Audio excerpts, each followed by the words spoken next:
Assalamualaikum warahmatullahi wabarakatuh. Jangan ada lagi politik identitas. Jangan ada lagi politisasi agama. Jangan ada lagi polarisasi sosial. Demokrasi kita harus semakin dewasa. Konsolidasi nasional harus diperkuat. 2024 kalau Bapak salah pilih, begini nih. Disuruh ngurus hutan, malah menghabisi hutan.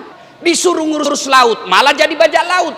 Tapi kalau ceramah orang begini dibilang radikal. Amar ma'ruf nahi mungkar. Mana kalau Muhammad kita sogok perempuan, bilang yang lain. Dah setuju. Kenapa? Muhammad bukan pejabat Indonesia. Kasih perempuan hijau matanya. Kalau kan begitu, di mana itu Indonesia? Kita tahu di Indonesia. Kita tahu dah ada pejabat begitu. Ada. Tahu salah, kenapa kau pilih? Pilih sendiri kau pemimpinmu. Sekarang kau diberi kebebasan pilih pemimpinmu. Pilih kau bupatimu, pilih wali kotamu, pilih gubernurmu, pilih wakilnya. Tapi karena kau disogok, mana orang jahat kau pilih juga. Jangan ketawa, serius orang ini. Yang nggak boleh adalah mempolitisasi politik identitas. Itu yang nggak boleh. Menganggap bahwa politik identitas itu adalah Muslim, itu kan bahaya. Lu fakta antropologinya, fakta sosiologisnya, bangsa ini adalah Islam. Orang Islam harus berpolitik supaya ruang-ruang politik ini tidak menjauh dari maqasidus syariah. Kita bermohon semoga rahmat Allah senantiasa dicurahkan dan melahirkan keberkahan-keberkahan terbaik yang diridhai Allah Subhanahu wa taala. Comment, like, and share. Like, subscribe,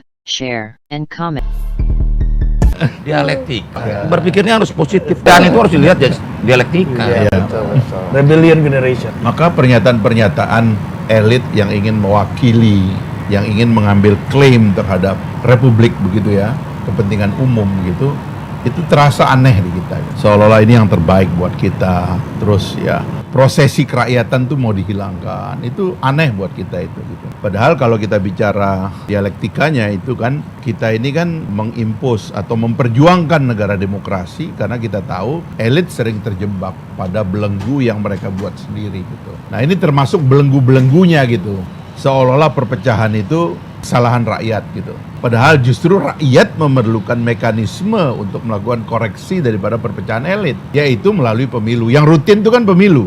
Karena negara itu, organisasinya itu tidak terlalu sering dia berubah. Yang lebih permanen lagi konstitusinya, lebih sulit kita ubah. Yang mudah kita ubah itu manusianya, yaitu melalui pemilu. Maka menjadwalkan pemilu secara rutin itu adalah ciri-ciri dari kematangan demokrasi. Rutin itu. Nggak ada yang diperlambat. Yang dipercepat ada. Di dalam sistem presidensial itu dia bisa dipercepat. Kalau elit saling nantang, rakyat sudah nggak suka kamu, oke, kita besok pemilu. Nah gitu, itu di dalam saja, ya, buktikan saja. Itu dalam presiden. Tapi kalau logikanya dibalik, rakyat masih senang. Oh iya. Saja pemilu. Nah itu kekeliruan sebenarnya. Ini jebakan-jebakan pada pikiran elit yang menurut saya harus diobati oleh generasi kita gitu loh. Jangan pula generasi kita ikut-ikutan. Iya. Nah, itu nggak boleh, ini mesti kita koreksi, nggak boleh itu. Itu pikiran elit mengambil alih namanya otoritas rakyat tuh nggak boleh lagi dibiarkan. Udah cukup, udah selesai, udah nggak ada lagi masa itu.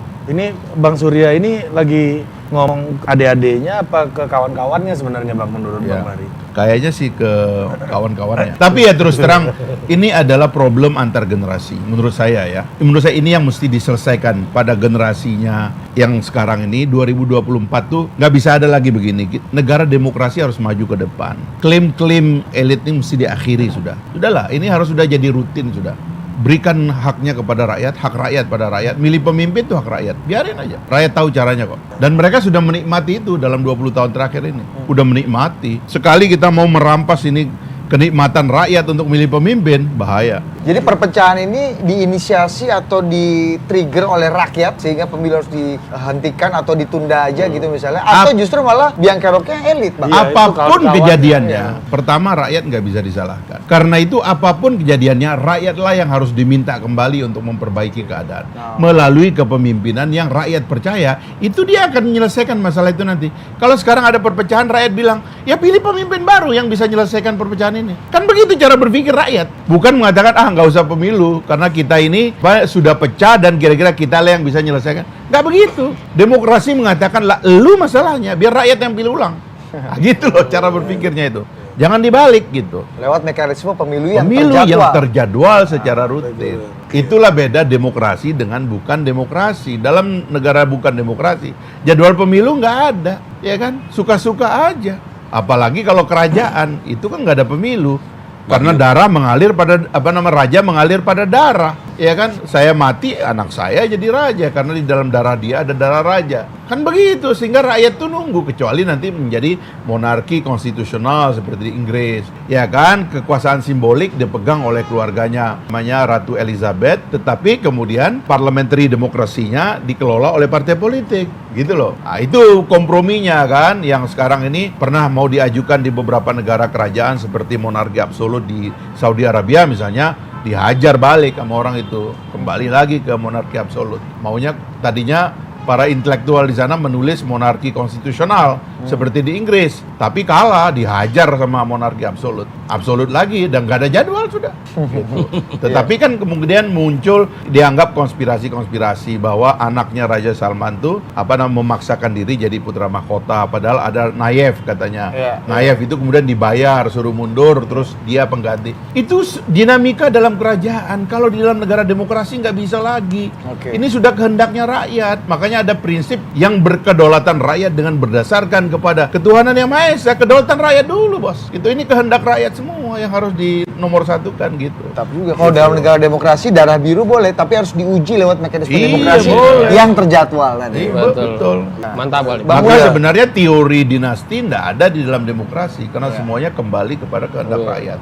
Partai politik bisa terjebak dinasti, tapi dia tidak akan mendapatkan kehendak rakyat. Partai politik bukan kehendak rakyat. Jadi kalau ada politik dinasti tinggal tanya ke rakyat. Yang menikmati demokrasi ini 20 tahun terakhir ini ya rakyat yang setia di garis rakyat. Bang Surya apa maksud kolamnya? Demokrasi itu saya berkata belum pernah melihat literatur dalam sejarah politik bangsa-bangsa bahwa demokrasi itu menyebabkan perpecahan. Bisa coba periksa aja dari mulai Amerika sampai negara-negara yang menerapkan demokrasi. Karena demos kratos ini kedaulatan ada di tangan rakyat. Demokrasi itu memunculkan perbedaan pasti. Karena disitulah diuji. Di Amerika jelas dual opini langsung kanan kiri, Republikan Demokrat. You setuju LGBT, Demokrat. You setuju aborsi, Demokrat. Begitu kan? Republik lebih konservatif. Perbedaan selalu ada. Jadi bukan perpecahan. Kalau namanya perpecahan bangsa ya namanya disintegrasi. Jadi kami nggak mau ikut bikin negara sendiri. Itu namanya perpecahan. Kalau perbedaan pendapat dalam masyarakat itu biasa. Di banyak kasus juga. Di banyak negara yang absolut ternyata perang saudara banyak kan. Lebih banyak. Antara relawan Jokowi aja berbeda. Ya begini, perbedaan pandangan itu kan disiasati di Eropa. Dalam tradisi politik Eropa selalu ada jalan ketiga. Jadi yang kanan kiri di tengah ada lagi. Karena orang Eropa nggak pernah mau dikotomis. Begini. Mereka berusaha pikir ke jalan ketiga selalu ada terobosan kompromi dari di Inggris sosialis demokratnya sama CDU-nya nih, Christian Democrat Unionnya. Selalu ada jalan ketiga, partai hijau, partai apa. Di Inggris pun gitu. Konservatif, buruh, ada partai liberalnya. Dia bilang gua nggak partai konservatif, kita nggak partai liberal, kita nggak konservatif, nggak buruh, kita di sini gitu loh. Jadi kalau di Eropa, tradisi Eropa selalu memunculkan cara berpikir alternatif. Nah, tradisi politik Indonesia sebenarnya tradisi politik Eropa gitu loh. Karena kita ada tradisi yang karena keberagaman kita ini munculkan, nggak bisa kita ditarik cuman setuju nggak setuju. Selalu orang Indonesia udah setuju nggak, taruh. Kita lain lagi nih, bisa setuju sebagian di sini, setuju sebagian di sini. Ada moderasi gitu. Ada moderasi, ada dialektika lah di antara pikiran-pikiran satu dengan pikiran yang lain. Nah, jadi kalau dibilang bahwa jangan pemilu kalau menimbulkan perpecahan, saya nggak melihat kok. Ini udah 5 kali loh pemilu Orde Baru. Nggak bakal ada perpecahan juga 2024. Pemilu pasca Orde Baru itu 99, 24, 29, 2014, 2019, 5 kali. Pemilihan presiden langsung 4 kali. Apa perpecahan? Indikasi perpecahan itu apa? Perpecahan negara itu artinya ada yang mau bikin negara baru. Arah baru, Bang. Bikin negara baru. Iya. Loh, sekarang perpecahan itu apa? Kita ke bawah biasa aja, masyarakat cepat kok. Koesivitas di masyarakat sangat tinggi kok. Bang Muni, jadi maksudnya Bang Surya ini agak halusinasi atau gimana? Bukan, sampai dia bilang, saya menganggap ini kok ada perpecahan nih agak bahaya nih, polarisasi. Bad polarization gitu. Gini, kalau kita jangan terlalu anti juga dengan polarisasi, perbedaan pendapat. Yang penting kan kita lihat dalam berbagai isu misalnya. Misalnya kan kita harus detailkan lagi dalam berbagai isu. Yang penting urusan negara, urusan bangsa, urusan rakyat, kita jangan terjadi perbedaan pendapat ya. Maksudnya kepentingan negara, nomor 1 udah, kepentingan nasional. Cuman kalau yang lain-lain, varian-varian mau ada yang berpikiran begini, biasa aja. Demokrasi itu kan menghadirkan perbedaan. Bang, ini kalau balik ke diskusi kita beberapa waktu yang lalu di sini, soal pernah waktu itu Bang Muni ngomong soal 3 periode, waktu itu sebagai arah baru projo gitu ya. Ini kemungkinan politik bukan agenda politik. Bukan tindakan politik. Kira-kira Bang Surya ini agenda politik atau Dari partai yang mau bicara kan dia mau penundaan atau 3 periode, ancang-ancang juga, cuman belum vulgar kan. Anda lihat itu, Anda mencium itu, Bang? ini agenda politik dong berarti ya? Jadi kan ini kan soal justifikasi pembenaran. Gini, saya kalau selalu teman-teman tanya saya bagaimana ini statement ini, saya bilang sebenarnya kepentingan kita nomor satu apa? Negara sama rakyat kan? Iya, demokrasi itu alat dan instrumen. Kan bukan tujuan demokrasi. Demokrasi itu kan alat instrumen. Tujuan kita kan untuk negara sama rakyat, negara bangsa rakyat. Kalau tujuan utamanya negara bangsa rakyat ini bisa lebih baik, nah kita arahnya ke sana. Bahwa demokrasi, pemilu yang tertata, jadwal. Jadi kan ini kan kalau dalam bicara soal teori politik ini kan pemilu ini, demokrasi ini kan istilahnya adalah sirkulasi elit. Jadi ada sirkulasi kan. Lalu supaya kamu jangan terus-terusan, makanya dikasih pembatasan masa jabatan. Spirit itu kan muncul gitu loh. Makanya ada sirkulasi elit. Ini agenda berarti kalau saya nggak menuduh itu agenda politik atau kemungkinan politik. Indra penciuman Anda sampai pada kesimpulan atau mungkin wacana yang ini kan agak serius dan Bang Surya pasti sadar betul bahwa ini akan punya dampak secara disampaikan di forum akademik. Kalau Bang Muni bilang, kalau yang saya lihat tuh begini ya, kesalahan berpikirnya lagi ini, mohon maaf ya, saya suka bilang kesalahan berpikir itu kan karena saya pingin clear aja kan demokrasi itu kan ada namanya nilai-nilai yang tinggi, keadilan, ya kan, tempatan yang sama, ya, anti diskriminasi, ya, kemudian equality before the law, kemudian anti tirani mayoritas atau tirani minoritas, itu tirani kita lawan dan seterusnya. Itu tujuan itu bukan metode, itu tujuan kita, itu mimpi kita yang kita rumuskan sebagai the dream of mankind gitu. Itu adalah mimpi umat manusia.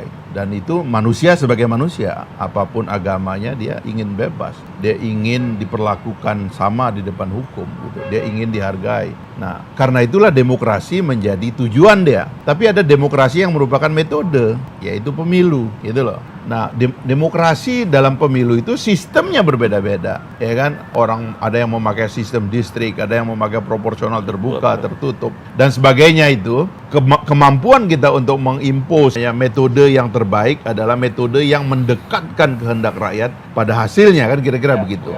Jadi dua hal ini jangan dipisah gitu loh. Dari dulu sejak zaman Pak JK suka mengatakan itu seolah-olah demokrasi bisa dikesampingkan dan sebagainya. Nggak bisa, karena dua-duanya itu dia punya dua sisi. Sisinya bukan satu, sisinya dua. Nah, nilai-nilai itu kan sama dengan kita mengatakan tidak bisa kita menghalalkan cara untuk tujuan. Kalau caranya sakit, juga harus benar. Kalau caranya dianggap agak sakit sehingga menimbulkan hasil yang juga tujuannya juga akan bermasalah gitu. Makanya sekarang ini kan caranya kan maksudnya. Kalau kita bicara kesejahteraan ya, teori ekonomi sudah dibuktikan dia tumbuh di dalam sistem komunis, dia tumbuh di dalam sistem kapitalis atau di dalam sistem liberal ya, demokrasi, dia tumbuh di dalam sistem kerajaan. Ada negara komunis yang sejahtera seperti China, ada negara liberal yang maju seperti Eropa, Amerika gitu, ada juga negara kerajaan yang maju.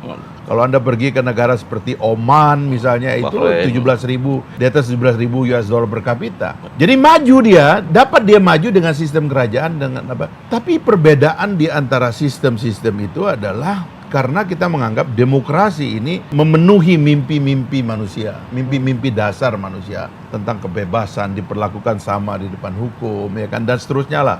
Ini yang menurut saya harus diperjuangkan dan harus tetap ada. Jangan ini yang direduksi. Nah, saya melihat ada kecenderungan kosakata pada tataran elit kita itu yang menurut saya ini adalah the struggle between generation lah gitu ya. Kita ini mulai bertengkar sekarang dengan generasi tua ini. Dan sebenarnya generasi muda ini harus punya jubir. Cukuplah, jangan kau bilang anggotamu itu anak misalnya, kayak anak-anakku. No, nggak ada yang begitu dalam demokrasi. Dalam demokrasi kita sama. Kalau petugas Bang? Nggak ada, petugas tuh nggak ada. Bro and sis lumayan, akhi dan tapi nggak, manusia itu sama. Jangan kita menciptakan hierarki, ini harus dilawan gitu loh.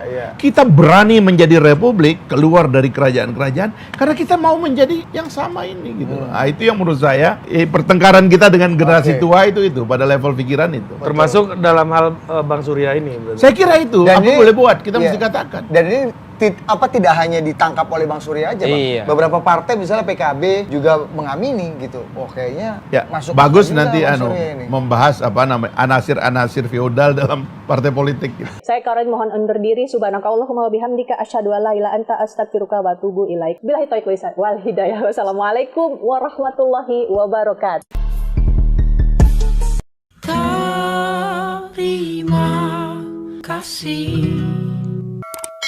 Terima kasih. Wassalamualaikum warahmatullahi wabarakatuh.